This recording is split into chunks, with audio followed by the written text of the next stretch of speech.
Hey, we're continuing our series called Life Changers, and this is Matt and Joann Cook. Take a look. I'm Matt Cook. This is Joann Cook. And we've been at Venture. I've been at Venture for 16 years. Well, you've been at Venture. I came a year or two after you. 15 years. Yeah. So 15 years together. I was born and raised in New York State. My parents were very conflicting, had a conflicting marriage. My dad always seemed to work. He was a machinist.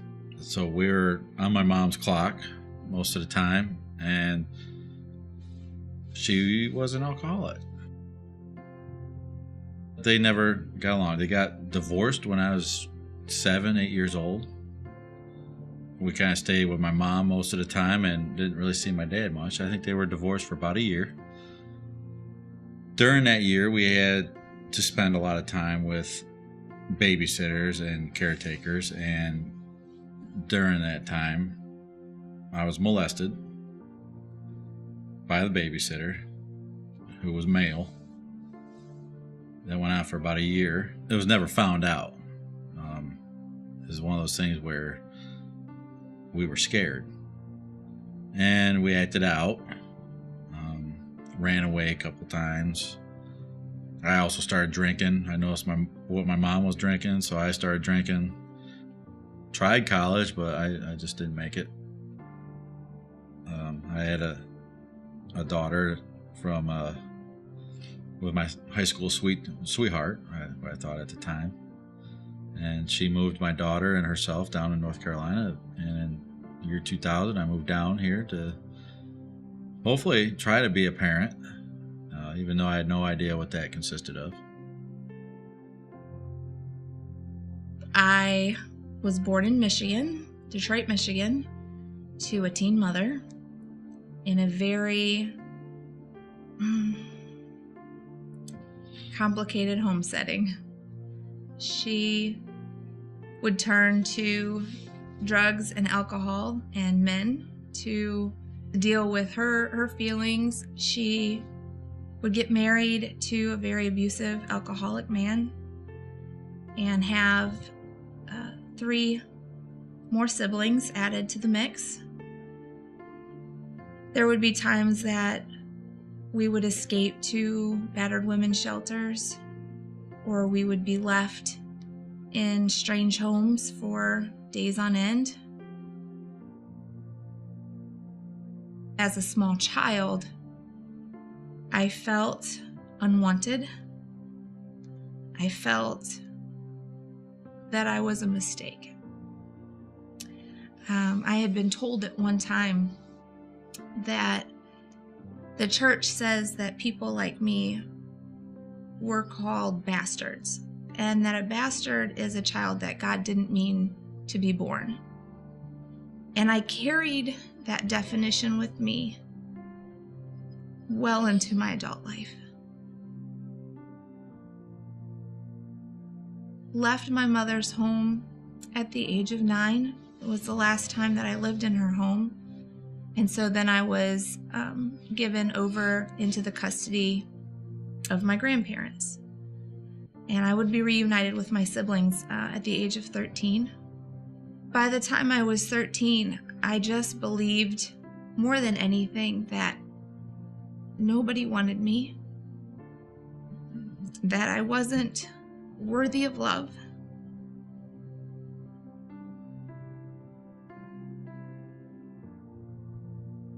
I wanted to feel loved. And I became a teen mom to a beautiful girl.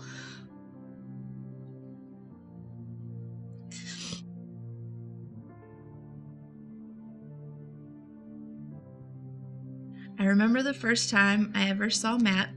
It was 2001, and it was at a party, and we just talked for a couple hours. He asked me if I would go out on a date with him, and I said okay. And he kept pursuing me, and I had never felt anybody pursue me or show interest in me or treat me like I was special.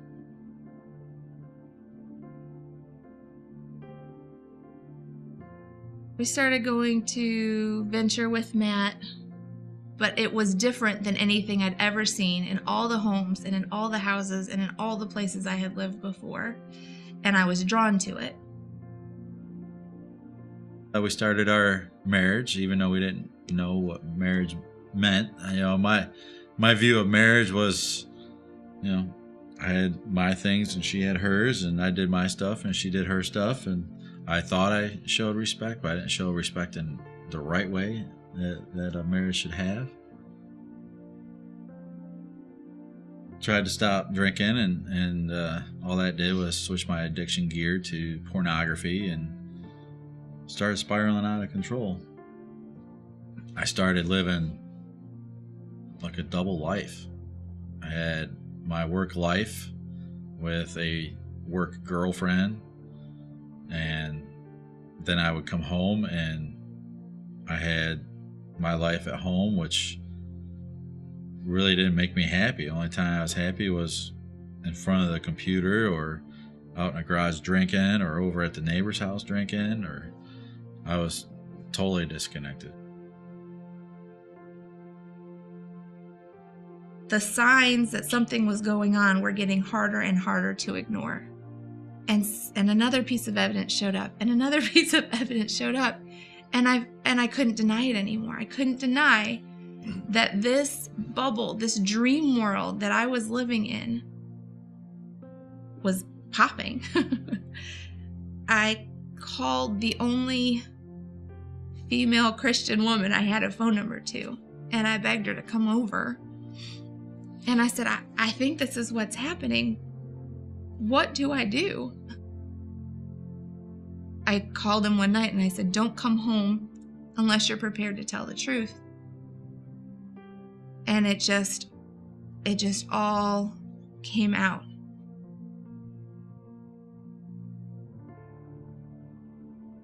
Joann found out that I was having an affair, and my job found out I was having a messing around at work, and so I was looking at losing my job and losing my marriage and losing my family, and it was just, I wanted to die. I just didn't want to live anymore.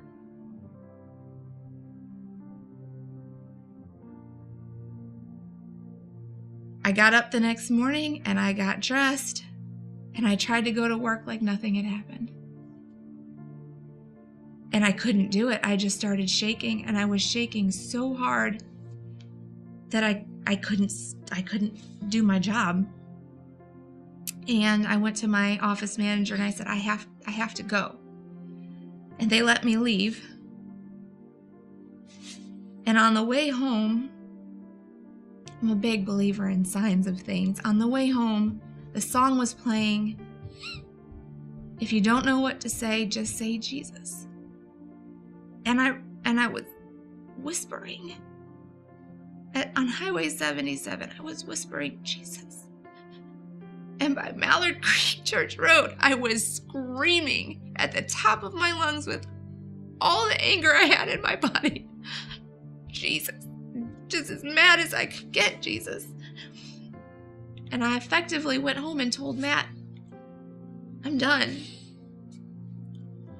You clearly need to just take over the house and the home and the world, and I'm done.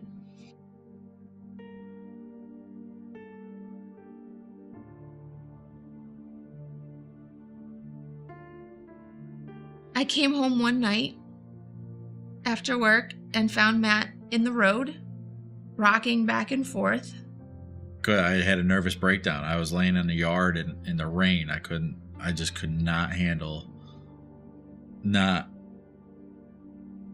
feeling alive. I was dead inside. I could not stop drinking. I could not stop pornography. I just could not stop lying. By the time I got him to verbalize hours later with me again, all he said was, I need help.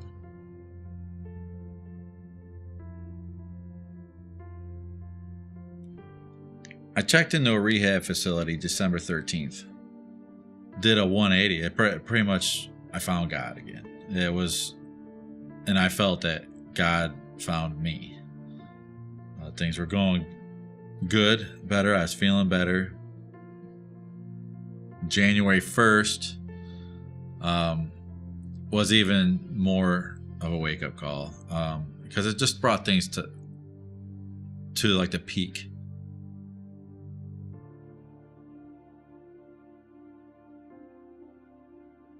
On New Year's Eve, I couldn't take it anymore, and somebody offered me the out that I had been looking for. And I went and I drank myself stupid, and I had an affair. And I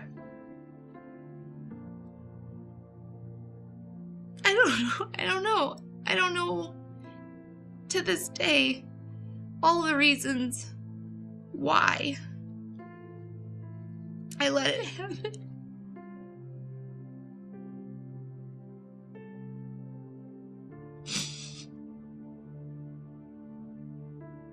I don't know what to say. I wanted to feel loved again. I wanted to feel like I was not being thrown away and rejected. And I turned to the one thing that I had turned to in my youth.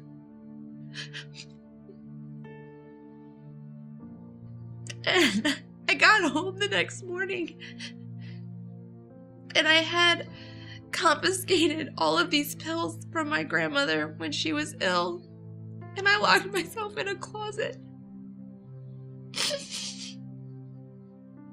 And I wanted it to end right then and there.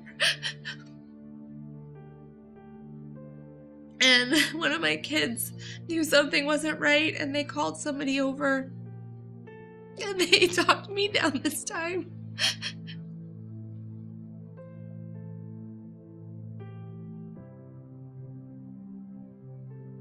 And it was crushing to know that I had to tell him the same thing that he had just told me 2 months before. And that's it. We're gonna be done at this point, right? I mean, like, there's no coming back from this, right? It's over. And he said at the end of that call, it's over. That's when I know I just broke. I broke down. I remember sitting in my room and I cried so hard. The hardest I've cried in my entire life. I cried. And the next day, he called me back and he said, don't do anything drastic. Don't do anything crazy. Don't tell the kids. We're gonna figure this out. We're gonna figure it out.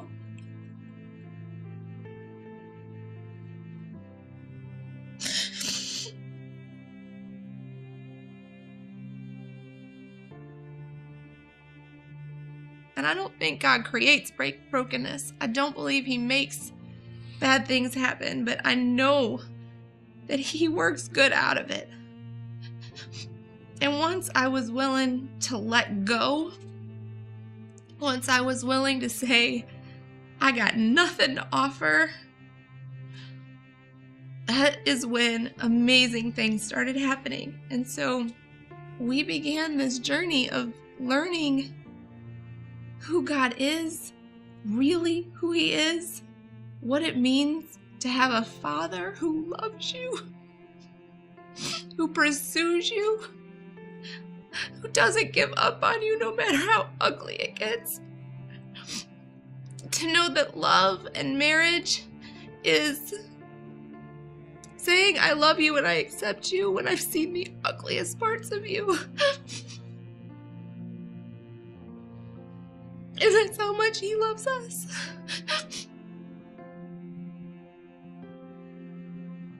I don't know what else to say.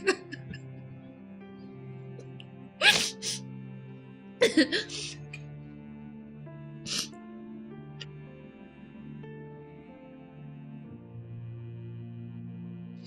was like I could see again. I felt alive again.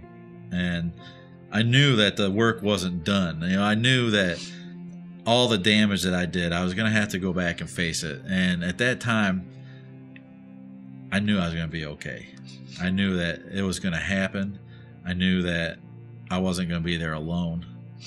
And that no matter what, Jesus was on my shoulder. And it was the greatest feeling ever. And I felt like I could take anything on. Without Jesus, I don't think I'd be alive right now. I really don't. Our marriage would have ended. I don't think any of my kids would be talking to me. Today, I have a loving family.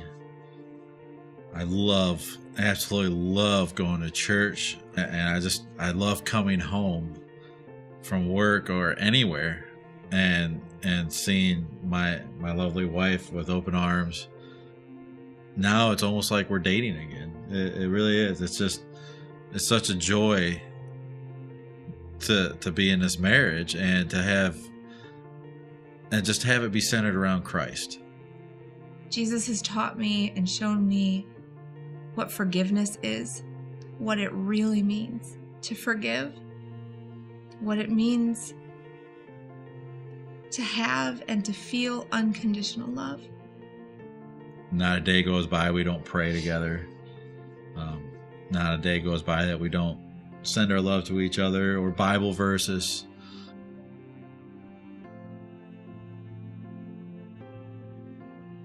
So see these smiles? These are Jesus smiles. These are Jesus smiles.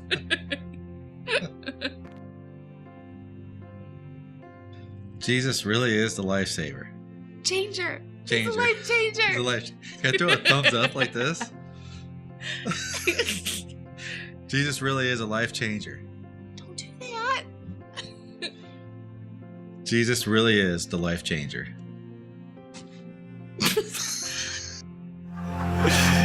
Yo, welcome Matt and Joann to the stage. Come on.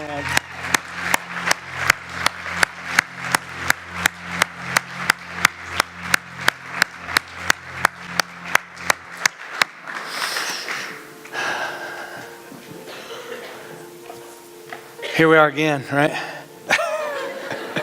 You're awesome. Oh, guys, thanks for being here. There is just a million things to dive into. So we'll just start. We'll have a good little conversation here, and we'll see where it goes. So when you all met, you met at a party, but the video kind of skips a little thing because you met at a party, but then what happened? Like you were in school. Yeah, so I was in dental hygiene school, and you have to work on people, and you have to find those people to work on. So I was party hopping just to find patients. I needed warm bodies, and he was hanging out alone in a garage, and we just struck up a conversation. But my end game was to get him to come to school so I could work on him. And so you said yes? Yeah, I said yes. Yeah. And so did you really know what you're signing up for? Not really. I'm just talking about just the dental hygienist part. I just knew she was good looking, and I was like, any excuse? Okay, all right. Yeah. And so what was it? It was like 5, 6? 6 3-hour-long dental visits. Okay. 6 3-hour long. with the pointy thing. Yeah. Yeah, scraping. Yeah. An inexperienced pointy thing. Yeah. Yeah. And at the end of every visit, he would turn to me and he'd say, "You want to go get lunch? Can I take you out for dinner?" And my answer was, "No, no, but thank you." But you're Come persistent. again next week. I was very persistent, even Yeah. though some of the times I could probably only drink a milkshake, but I wanted to take her And out. he kept working it. Yeah. So how did you finally? But at the end of the last visit, he turns to me and he says, "Listen, I've missed work 6 times. You've left me a bloody mess 6 times. You owe me a date." That's good. And Whatever it takes, right? Whatever it takes. And so you finally said yeah. I finally said, "Okay, All I'll give right. you a lunch date." There you have it. Yeah. But But deeper than that, like something felt good about being pursued. Yeah, I'd never experienced that before. Just somebody, and it wasn't just that. It continued for months afterwards. I'd go on a date with somebody else, and he would come and listen to me talk about my dates, and then ask me out on another date. Well, I got one on Friday with this guy, but sure, I'll work you in. Yeah. Yeah. But like coming from where you came from, I mean, Yeah. I find myself in these situations and apologizing. Because this is not our church, but we are a church. And we carry some responsibility, okay, for the abuses of those who represent and speak for God. And though you know this would never be here, to hear a message that this is who you are, that you are somebody that God didn't even intend to exist. And to hear that from a church that represents God, like I don't have words other than I'm sorry, really sorry. That message stays with you for years. It's been a big hurdle that God and I have been working on for a long time. But in hindsight, I know that that's not God's message. Yeah. In hindsight, though, you look at the full scope of that journey. If I hadn't received that message and that wall hadn't been built, that wall wouldn't have needed to come down at the same time that his wall needed to come down. Yeah. And God's grace knew that ahead of time to come after both of us. Yeah. It kind of needed to happen that Yeah. way. Yeah, but you step into like teenage girl world Yeah. with, and I see this way too much.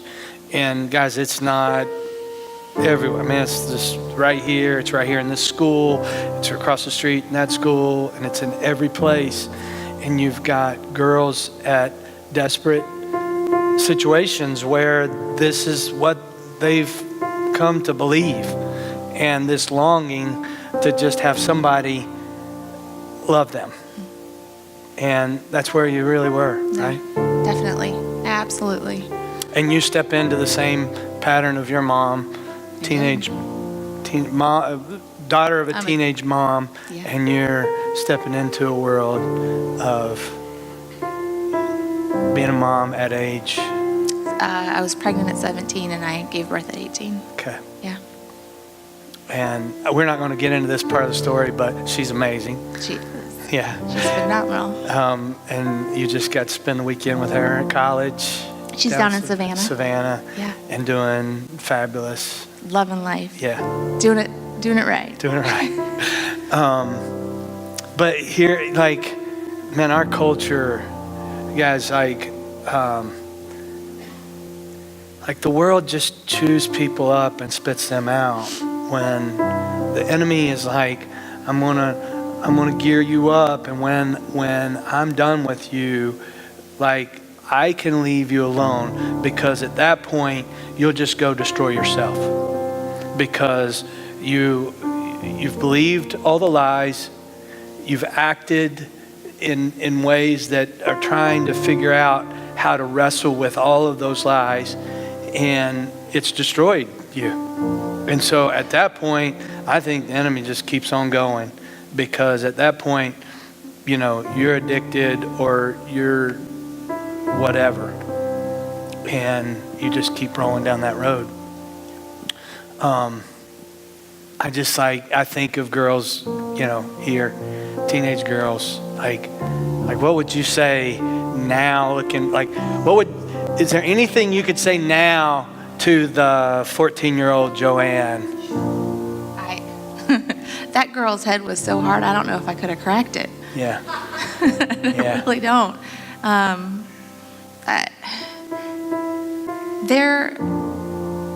All right, so there was a moment in our story, I think maybe it's pertinent, where I had the phone number of the other woman. And I texted her. I think I had an out-of-body experience. I texted her, "I forgive you, not because you asked for it, not because you wanted it, not because you need it, but because I've walked where you're walking now, and you need something more than a man. You need a God." And that's the same message I think God needed me to hear. Yeah. I just didn't realize it was for me. Yeah. And whether it was for the 14-year-old me or the 32-year-old me, I think that message is the same message I needed to hear at any point in my life when I was walking that road. Yeah, even if you're not ready to listen to it, Even if you're not ready to listen to it. somebody needs to speak it. Yeah. Yeah. Somewhere in this, so you get to marriage, and I remember the wedding. Like this is what, 2002, 3, 4. What is that? 2002. Like I remember sitting down. You guys, hey, we're gonna get married. Chick-fil-A. That's when we were sitting down That's where talking, we're sitting and you like I was asking you questions like, "Are you up for this?" And you said, "Hey, I got this licked." That's right. I've heard every perspective on the Bible from every religion I'd known, and I think I knew just enough to be dangerous, just enough to not know a thing. Yeah, and so at that point, you just kind of step into, Yeah. like, church and God are just kind of part of the perfect world. They're part of Like, that package. You like, don't let it change you, but like, if you want to have a nice dream life, like Yeah. God's somewhere on the edges, and that's really how church was for you guys, right? Mm-hmm. I mean, for years. For many years. We were here, I don't know, 10 years before Yeah. we took it seriously. And so you're kind of going through the motions. I mean, pretending, and you kind of create this pretend world. I mean, it's not a pretend, it's real world, but it's your here's the dream world that you never had growing up. Exactly. Yeah. Denial is an amazing thing. It really is an amazing tool that you can shut out so many things or justify so many things in order to have what it was that you thought you wanted, what I thought was the perfect picture, what I thought, he wasn't violent, he wasn't abusive, he brought a paycheck home every day. We had the 2.5 kids and the dog and the white picket fence in suburbia. I'm supposed to have it all. This is what I wanted in my whole life. Yeah. So I can say that pornography is what every man does because, I have everything else. This is just another thing that you accept, or Yeah, so you just start justifying it. putting those things kind of Yeah. over on the side because this is the world, and yeah, there's a few things that I didn't think would be a part of it, but we'll just ignore those, Right. and so that we can keep this world going. Yeah. And so you keep going, and honestly, in this pattern, like you're heading this way, and God's becoming a little bit bigger part of your world, Yeah. and not so much Matt's world. Yeah, around the time our son was born, sort of when we started stepping away from venture for a while, and I justify that too. It was like, well, he's a difficult baby. Well, we'll pick it back up when he gets a little bit older. We'll just do it from home. And I don't know, he was 3 or 4, and I was getting real uncomfortable at home. And I kept thinking it had to be me. Something has to be wrong with me. And so I went to a couple of churches, and everything it didn't feel right. And I came back to venture with my head kind of low, like sit in the back. And maybe they won't notice I've been gone for 4 years. And you did a service that I don't even remember what the topic was, but it hit hard. And I knew at that point, something just hit me like, I've had this Jesus thing wrong. And I've had this God thing wrong. And I need to know what this is really about. And that sort of started a several-year journey of just digging into who is God real? What is a relationship with God supposed to be? Yeah. What does it mean to have a father? What does it mean to have a father? I mean, like Yeah. when I've watched this video a lot of times, and like I'm still crying at this moment where you're just like, this is what it means to really have a father who loves you, Yeah. who pursues you. Yeah. So now while she's off on this journey, it's getting real, and you're doing what? Doing my own thing. Yeah. It's, just separate. I was kind of like slowly shutting the curtains, drinking a lot, like I usually do. I mean, 21 years of alcohol and drug abuse, and I just kind of figured that's, the way it was. I kind of figured, well, this is the beginning of the end. Like all the relationships I see within my family and parents. This is how things go. Yeah, this is what it is. This is how it goes. But like you saw her even on the spiritual, you knew something was real spiritually going on because you started making fun of her a little bit. Yeah, she was my Bible thumper. Bible thumper, Yeah, his she's little my pet Bible name. Because of what?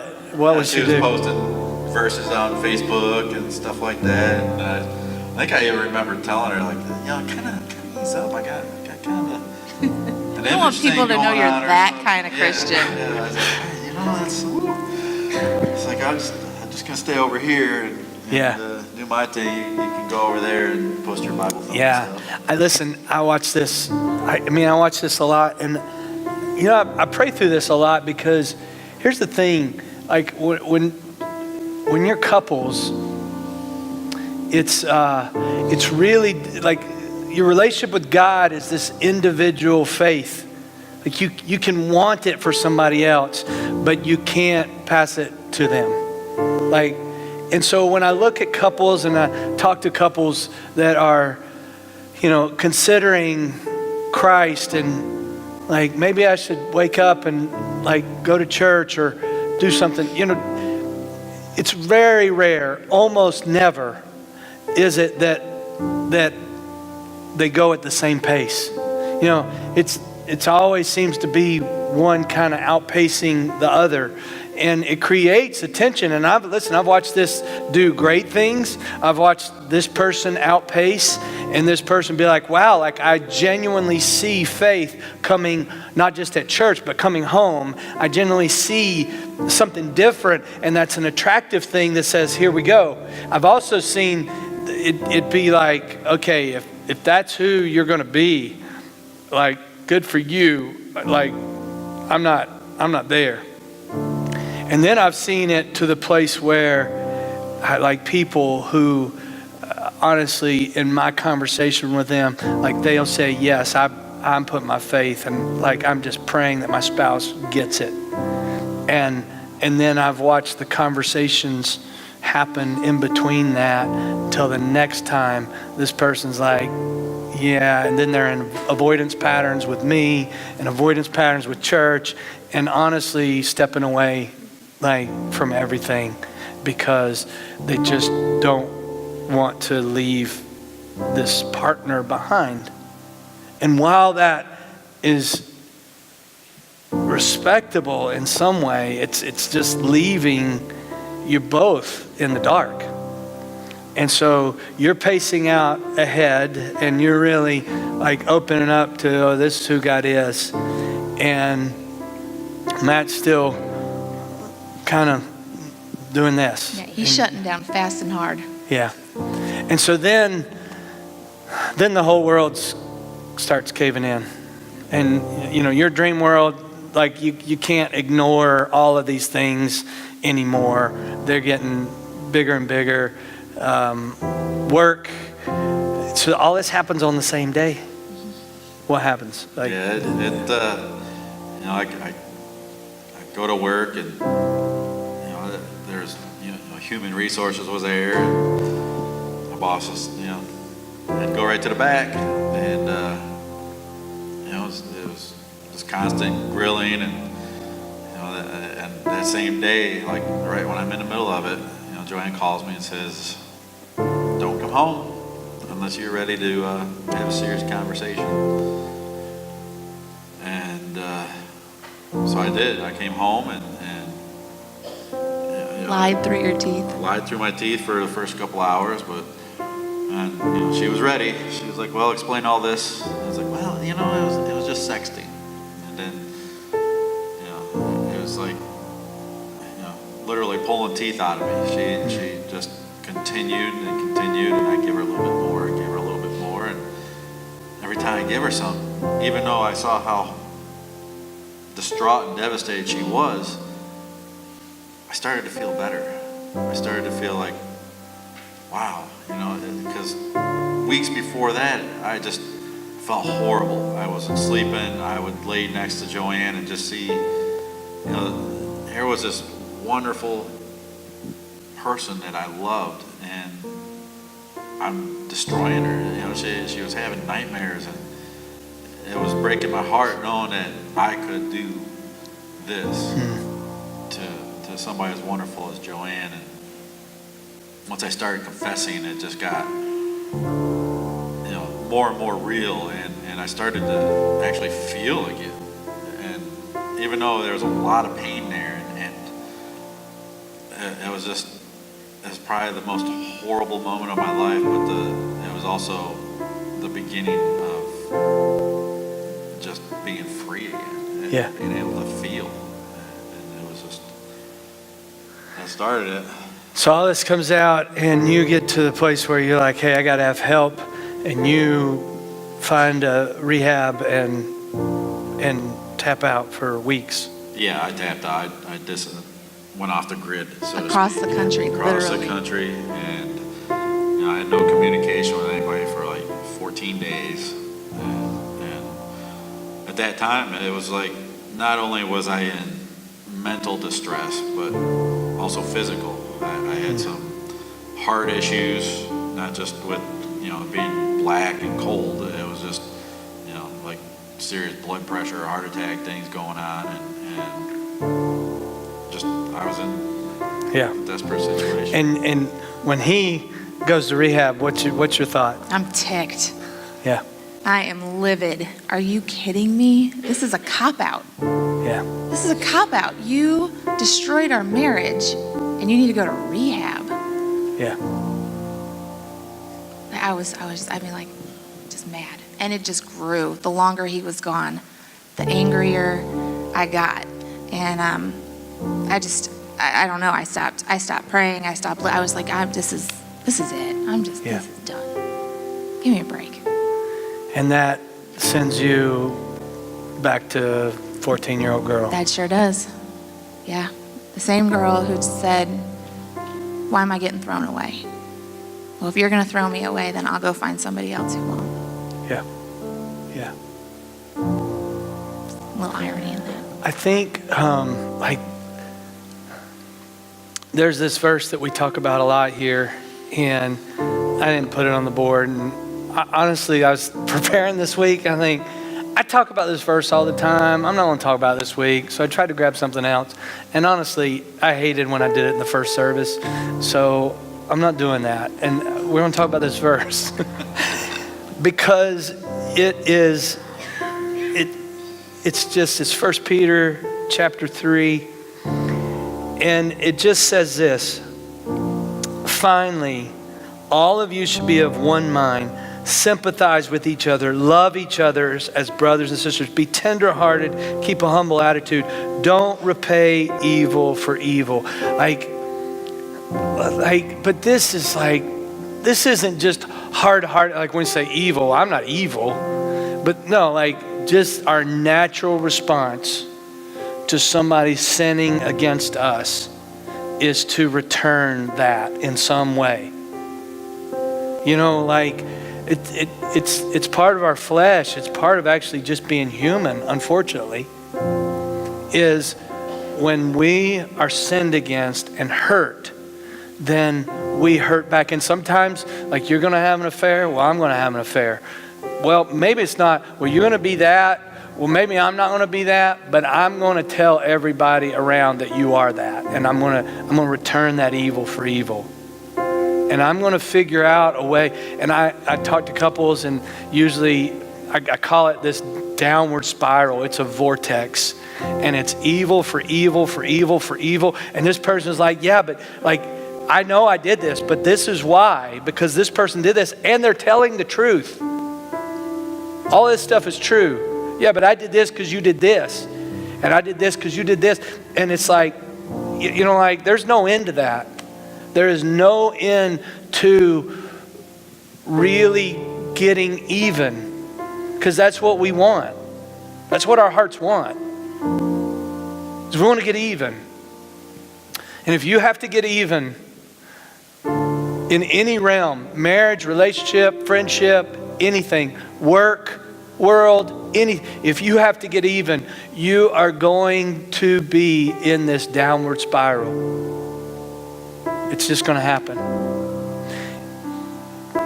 But 1 Peter 3 says, don't repay evil for evil. Don't retaliate with insults when people insult you. Instead, pay them back with a blessing. It's like, this is grace. Like what grace is. This is the nature of grace is whoever's in this downward spiral. Which one's going to go first? And this is the question I ask couple after couple. Okay, like time out. Because it's back and forth, back and forth, back and forth. And like, this is not going to end. Because it's an endless cycle of a downward spiral. It's like, stop. My one question for you guys is who's going to go first? Like, who's going to be the one that says, no, I'm not going to, you went here and we've been here. Instead of going here, I'm going to go here.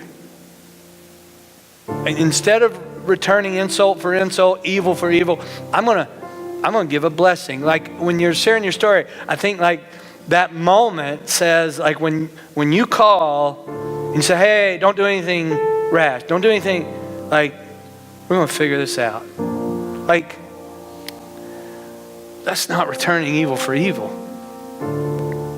You know, that's saying, it might not have been like, oh, let me give Joann a blessing, but it is saying, wait, I'm not going to keep going tit for tat there. And that's the turning point. Yeah? So what happens at that point? Well, I remember that, when I found out that Joann had an affair, and I remember that morning, I was having a great morning, and I stayed up all night and I read a book. And I don't even remember the name of the book, but it had a story similar to mine growing up. And it talked about forgiveness. And then I go to morning class, and my psychologist is out there, and just everybody's out there that I go see on a daily basis. They're like, we need to talk. And that's when I found out, and I was devastated. You know, but I was surrounded with people that loved me and cared. And I remember going back to my room at the end of the day, and I took off my wedding ring, which came off very easy for some reason, and put it on the desk, and I cried. I filled a towel, and I just confessed everything to God, and I gave it all up. I said, I don't know what to do. You know, I don't know all my kids growing up, you know, with two separate families and a divorce, and what I did, and about 15 minutes, you know, it's like I felt a hand on my shoulder. It truly was like a miracle, because then all of a sudden I knew what needed to happen. I knew that, you know what, I love Joann, I love my family, and I'm not gonna hold this over her head. I'm not gonna, you know, at first I took blame for it. I thought it was my fault. It's like Joann wouldn't be by herself if I didn't do what I did, and I'm not here, you know, I was here, but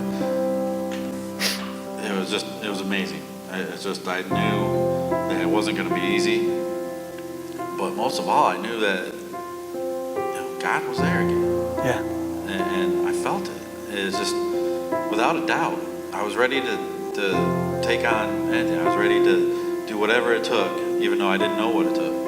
Yeah. To, you know, get our family back together. Yeah, that became the year that we referred to. That was the year we wrestled with God, because there was this feeling that it was almost like being separated, but in our marriage in a spiritual way. There was this cleared field where we were no longer trying to do it the way we thought it was supposed to be done. And there was this freedom for me to investigate what it really meant to be a child of God, what it really meant to be a daughter of God. And he was doing the same thing. Yeah. We weren't ready to do it together, but we were married, and we were in our home, and we were healing all these years of this hurt that came before. And once God had worked a lot of that healing, then there was like this moment where we went on this retreat, this marriage retreat, and it became, okay, guys, now it's time for you to work on marriage together. Yeah, but it's like without forgiveness, like you can't get to that field that's laid out in front of you. Like some moment where we say, okay, I'm going to let go of all of my hurt and all of my offense, and I'm going to say, I choose to forgive you. Mm-hmm. And I'm wiping that slate clean. Like you don't have, I'm not bringing this up. Yep. And you don't have to blame yourself for doing what you've done or doing what she's done because you feel like it's just saying, okay, done. And there's no other pathway back to that, guys. Like grace is essential. There's no other pathway that goes clean slate. There's no other pathway that opens up a new road to walk on. Now listen, it doesn't solve everything.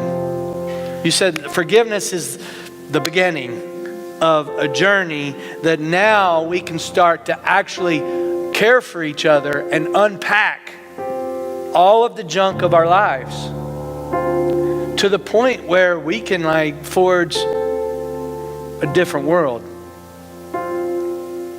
And I think that's what you've done. And so you went on a marriage retreat, one of the marriage retreats that we do, and you just started digging there. And how have you come along on that? You a Bible thumper now? I'm just kidding. Pretty close. He is. He's a Bible thumper. Pretty close. I've come a long way, and like you said, it's all about forgiveness. I spent my whole life holding grudges, being spiteful, hatred, and it's exhausting. And it's not the kind of life I wouldn't wish it on my worst enemy. It's just once you start the forgiveness process, and it's just so relieving. And I didn't share this in the first service, but when Joann had her affair, I knew the guy, and I saw him often, and he used to hang out in our neighborhood.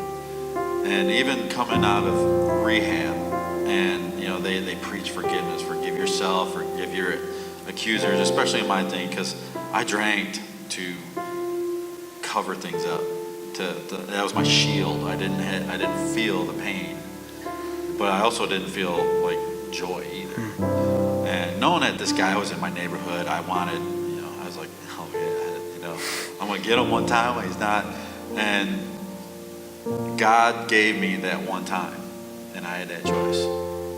You could throw down with this guy, make him feel pain, and just keep that spiral going. Or, like my therapist said, what would happen if you forgave him? That was the best night's sleep I ever had after forgiving him, face to face. Forgive him. So I totally forgive you. Wow.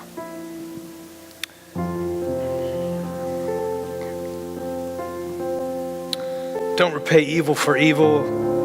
Don't retaliate with insults when people insult you. Instead, pay them back with a blessing.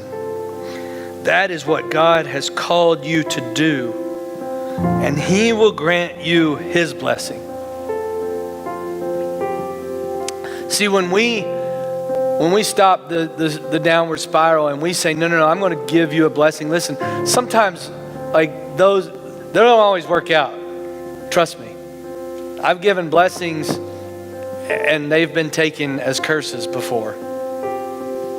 But I'm not seeking a response from them at that moment. I'm seeking the blessing from God, because this is, that's what God's called you to do, and He will grant you His blessing. Forgiving others is powerful in that relationship, okay?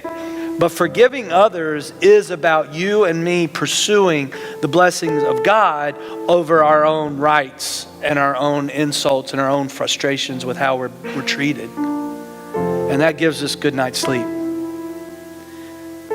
and some peace. And I think, the rest of this verse, if you want to enjoy life, see many happy days, keep your tongue from speaking evil and your lips from telling lies, turn away from evil and do good, search for peace, work to maintain it. The eyes of the Lord watch over those who do right, and His ears are open to their prayers. And I think,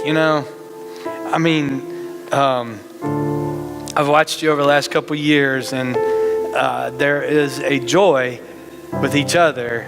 Matt, you used to never smile. I'm serious, man. And honestly, there's some of me that's like, what were we doing for years that allow, you can come to this place and hide. You really can. And we'll let you hide.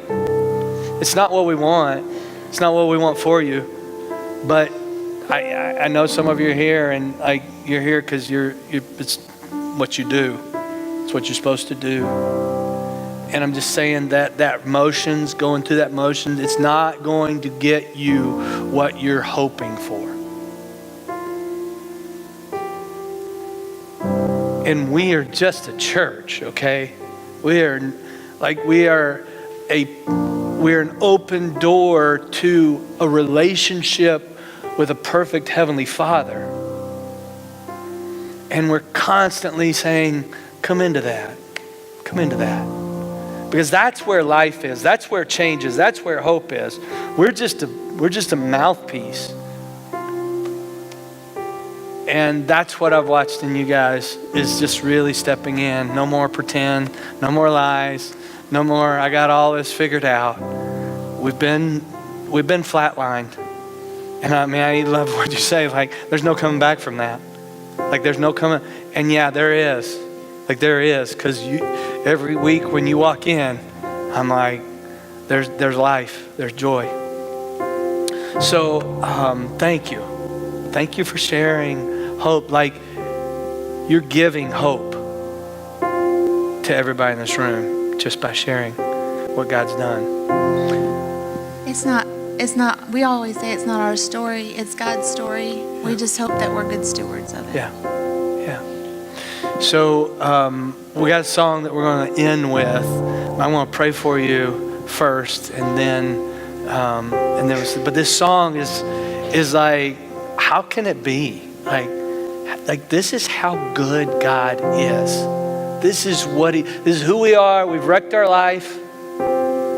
We deserve everything that we get in the negative. And then how can God be this gracious? Because listen, in the face of all of our offenses, in the face of all our sin, while we were still sinners,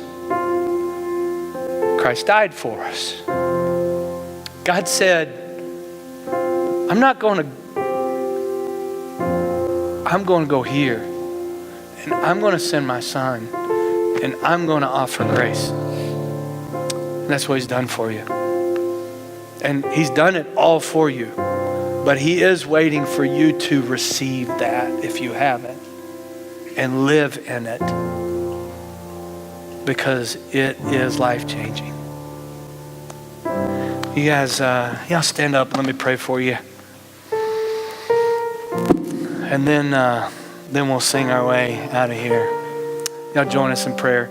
God, I'm so grateful for this couple. I'm grateful for, Lord, your work, so evident in hearts, both their hearts.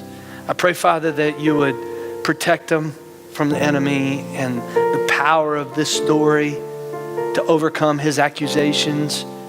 And I pray, Father, that you would guide them and just the testimony of your story in them over and over and over again would make its way into heart after heart, giving hope, love, peace, and a picture of who you are and what you want to do in each of us. And we pray in Jesus' name.